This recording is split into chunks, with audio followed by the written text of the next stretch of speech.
Morning friends, I am Varsha from class 10C and I am going to visualize the sum of first n terms of an AP. For this we need to understand what does an AP mean.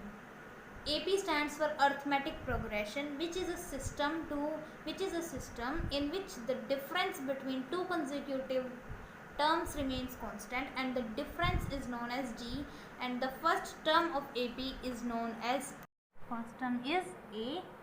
We need to find the sum of this AP. So A plus D, A plus 2D, then A plus 3D, A plus 4D.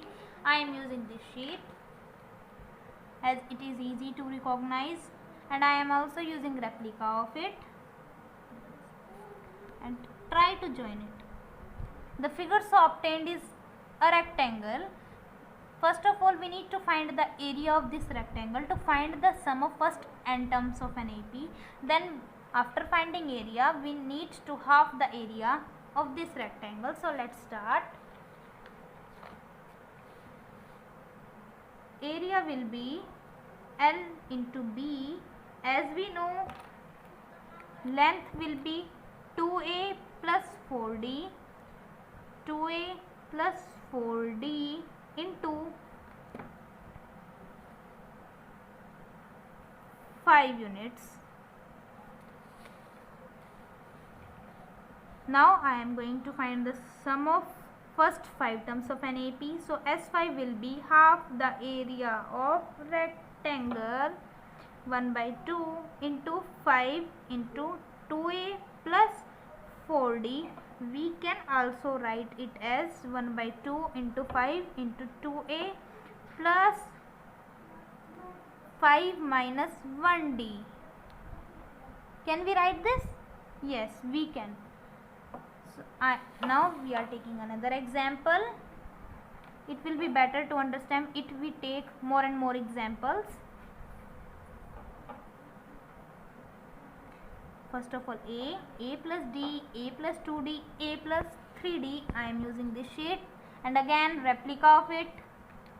The figure so obtained is a rectangle as earlier. Again we need to find the area for finding the sum.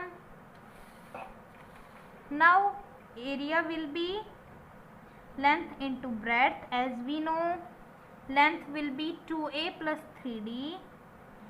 2A plus 3D into 4 units.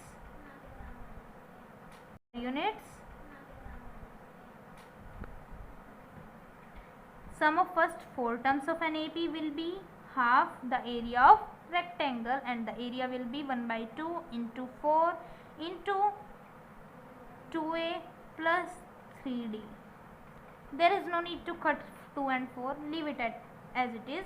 1 by 2 into 4. We can also write it as 2A plus 4 minus 1D. Sum of first 5 terms of an AP, then sum of first 4 terms of an AP, then what will be the sum of first n terms of an AP? So it will be similar to this.